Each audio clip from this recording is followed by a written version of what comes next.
21h30, Madame, Monsieur, bonsoir. Les titres du journal. Les assises du dialogue national inclusif se poursuivent au Palais des Congrès. Les participants s'approchent d'un accord sur les principaux thèmes inscrits à l'ordre du jour.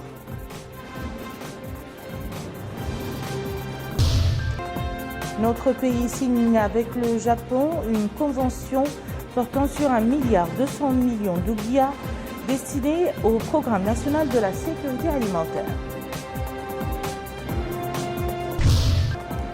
En Syrie, 17 personnes périssent dans un attentat à la voiture piégée le long de la frontière entre la Syrie et la Turquie.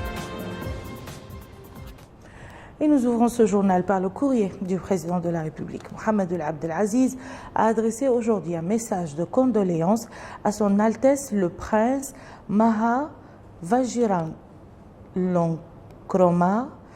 prince héritier de Thaïlande, suite au décès du roi de Thaïlande, Sa Majesté Bhumibol Adulyadej. Le message est ainsi libellé. Son Altesse, le prince héritier, nous avons appris avec tristesse et douleur la nouvelle du décès du roi de Thaïlande, Sa Majesté Bhumibol Adulyadej. En cette douloureuse occasion, je tiens à exprimer à votre Altesse et à travers vous, à la famille royale, au peuple thaïlandais, amis, mes sincères condoléances au nom du gouvernement et du peuple mauritanien. Les travaux du dialogue national inclusif se poursuivent au Palais des Congrès de Nouakchott. Les participants aux ateliers de l'état de droit et ceux de la réforme constitutionnelle se sont réunis aujourd'hui dans leurs différentes salles pour mettre la main sur les retouches nécessaires avant la finalisation de leurs travaux.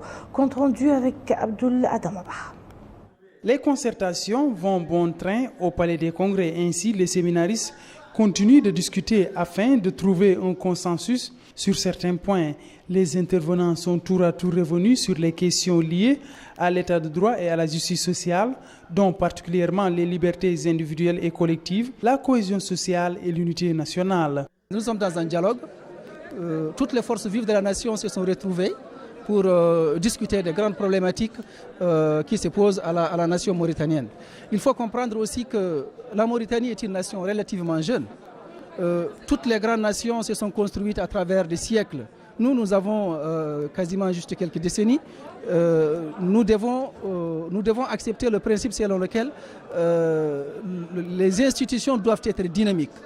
Au niveau de l'atelier consacré aux réformes constitutionnelles, les acteurs ont proposé différents mécanismes afin de redynamiser certaines institutions du pays comme la médiature de la République, le Conseil constitutionnel entre autres, ce qui selon eux permettra de renforcer davantage les fondements de notre démocratie.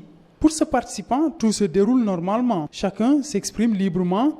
On évolue dans le cadre de ces concertations en attendant les résultats. Quant à cet autre acteur, il affirme que ces travaux sont importants et se déroulent en toute transparence.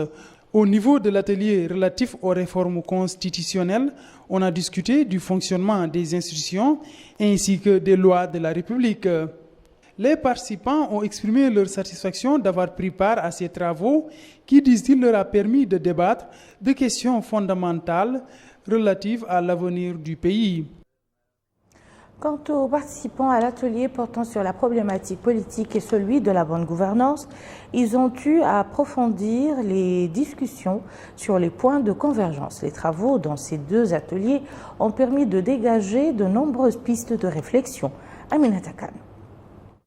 Après la prolongation du dialogue national inclusif, les participants au niveau de l'atelier basé sur les problématiques politiques et électorales continuent de se pencher et d'étudier un certain nombre de sujets comme la transparence dans la gestion des affaires publiques et politiques, la décentralisation, les conseils municipaux et le financement des partis politiques ainsi que l'institution de l'opposition démocratique. Des débats qui sont parfois avec beaucoup de passion et de divergence de points d'avis. Tous les participants que nous avons rencontrés se sont dit satisfaits des conditions et du climat dans lesquels se déroule le dialogue national, ce qui ne manquera pas de contribuer à renforcer l'état de droit et de propager la justice sociale pour dynamiser les performances des institutions constitutionnelles et renforcer le processus démocratique dans notre pays. Ici, au niveau de l'atelier chargé de la gouvernance économique et financière, les travaux ont repris de plus belle et les participants insistent sur la nécessité de la mise en place des stratégies de développement de l'économie. Ils ont également mis en exergue la nécessité de réaliser l'autosuffisance céréalière compte tenu de nombreuses terres arables et des riches pâturages permettant de relever le défi en optimisant l'exploitation de ce potentiel. Les participants ont en outre insisté sur la mise en place de stratégies nationales en matière d'industrie extractive afin que la Mauritanie profite au maximum de ses matières premières telles que le fer, l'or et le cuivre.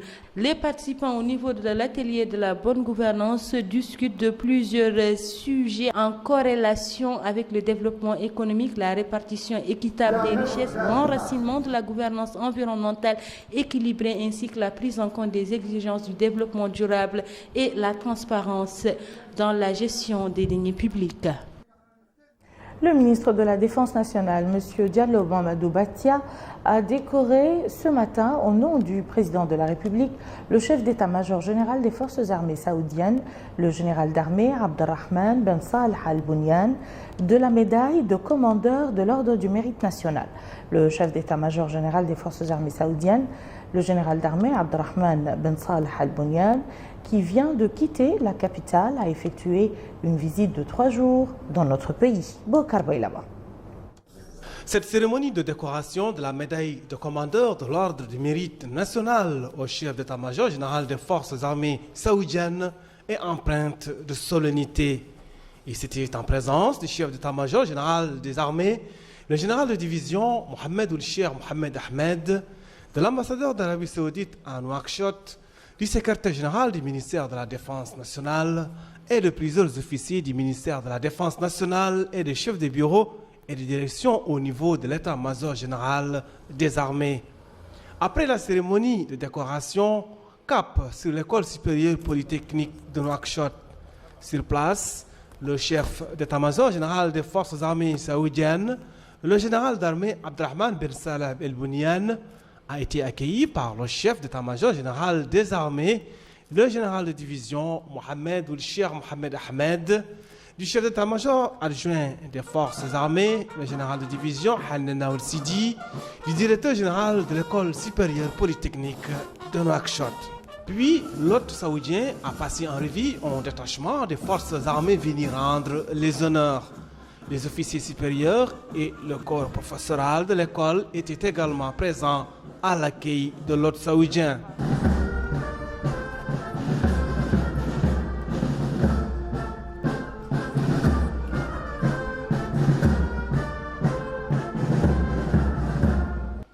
On note qu'il a été édifié sur le fonctionnement de cette école à travers une présentation faite par le directeur de l'établissement, colonel Mohamed Ould Mohamed Mahmoud. L'école supérieure polytechnique de Nouakchott a pour mission de former des cadres militaires et civils de très haut niveau au profit de la nation. Et pour couronner le tout, la signature du livre d'or de l'école, expression des excellents liens d'amitié et de coopération entre la Mauritanie et l'Arabie Saoudite. Le ministre de l'Économie et des Finances a signé avec l'ambassadeur du Japon dans notre pays une convention portant sur un montant d'1,2 milliard d'ouguiya. Ce montant est destiné à l'achat des matières et services pour le soutien de la stratégie nationale de la sécurité alimentaire. Salut Majboursal. Le nouvel engagement du gouvernement japonais est un jalon de plus sur la voie de la coopération entre les deux pays. L'aide alimentaire se chiffre à 1,225 milliard d'ouguiya. L'aide alimentaire traduit la solidité des relations entre le Japon et la Mauritanie, dira le ministre de l'Économie et des Finances, M. Mortan Djaï, à la faveur de l'échange d'allocutions avec l'ambassadeur du Japon à Nouakchott. Le ministre a salué à cette occasion l'engagement du gouvernement japonais aux côtés de la Mauritanie avant d'énumérer les objectifs de cette assistance alimentaire, une aide qui entre dans le cadre du programme spécial de sécurité alimentaire au titre de l'année 2016. M. Mokhtar Ndiaye a précisé que le champ de coopération Mauritanie-Japon englobe d'autres secteurs vitaux dont la pêche, l'économie maritime, l'éducation nationale, la formation professionnelle, l'environnement et la santé. Cela a suscité aussi le remerciement du ministre au nom du gouvernement mauritanien au gouvernement nippon. Ce dont s'est félicité l'ambassadeur japonais à Nouakchott qui a longuement développé les différentes étapes de la coopération entre son pays et la Mauritanie.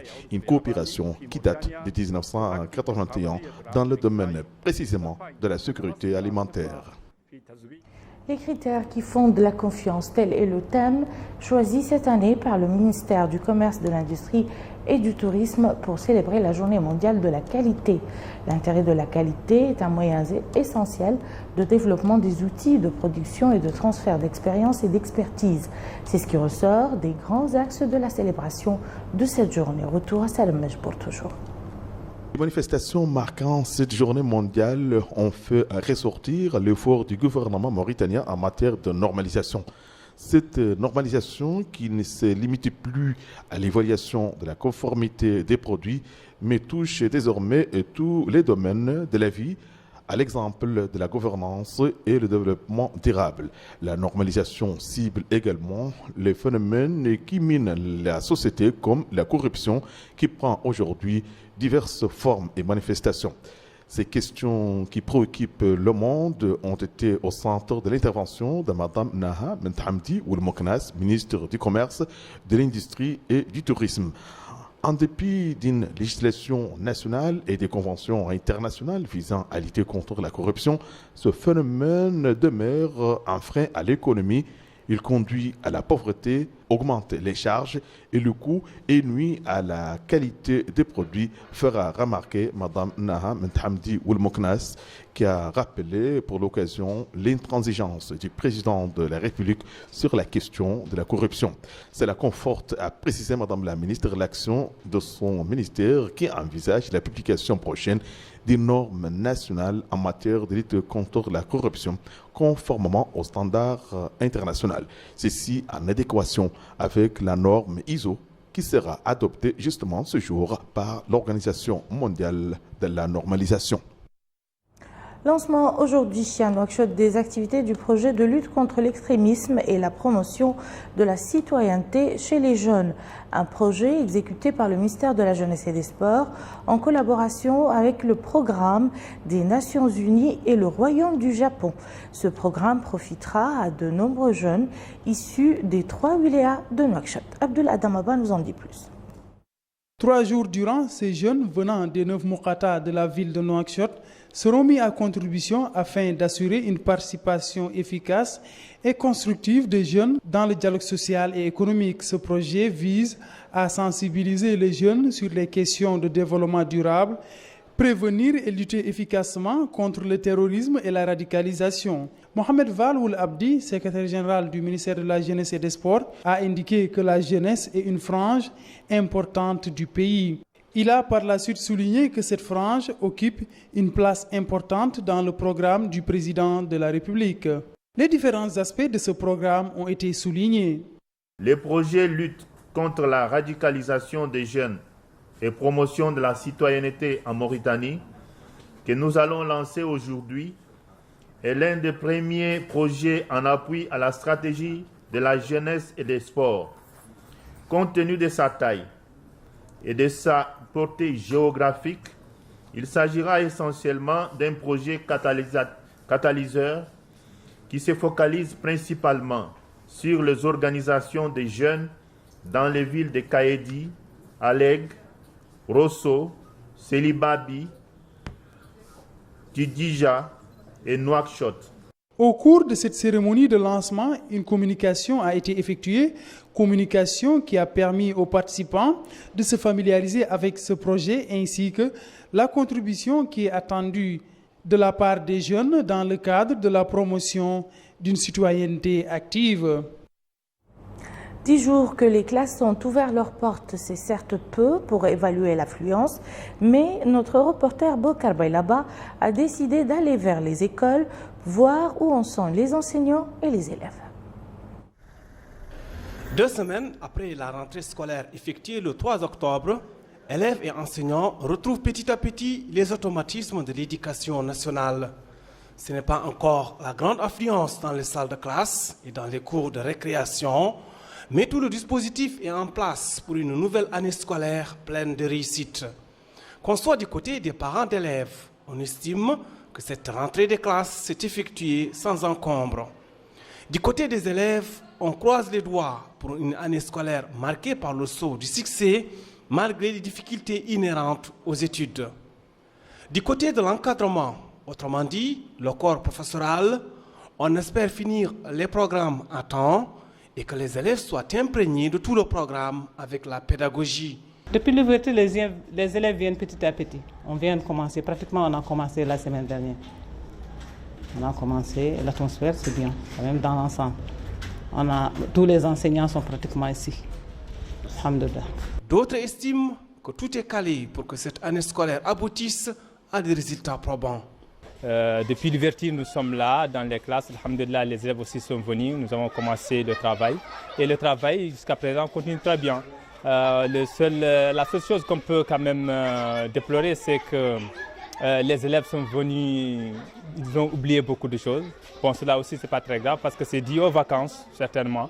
Et nous sommes en train de remettre un peu les pendules à l'heure et de revoir les lacunes des élèves pour les combler et pour qu'on puisse aborder le nouveau programme de chaque classe.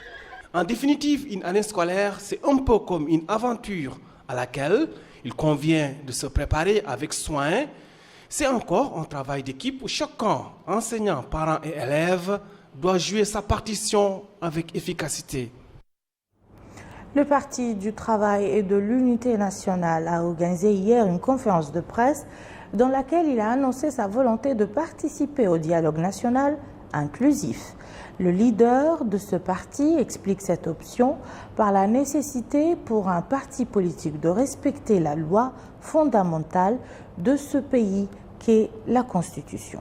La conférence de presse a été l'occasion pour le parti de développer sa vision de la situation politique, économique et sociale de ce pays. M. Brahim Ould Mahmoud Ould Babou a également expliqué à l'assistance la position du Parti du Travail et de l'Union. Qui met fin à ce journal, tout de suite le rappel des titres. Les assises du dialogue national inclusif se poursuivent au Palais des Congrès et les participants s'approchent d'un accord sur les principaux thèmes inscrits à l'ordre du jour. Notre pays signe avec le Japon une convention portant sur 1,2 milliard de billets destinés au programme national de la sécurité alimentaire.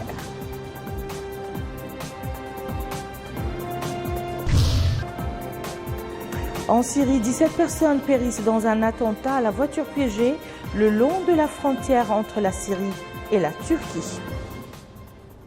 Merci madame, monsieur de nous avoir suivis. Passez un excellent week-end et à très bientôt, Inch'Allah.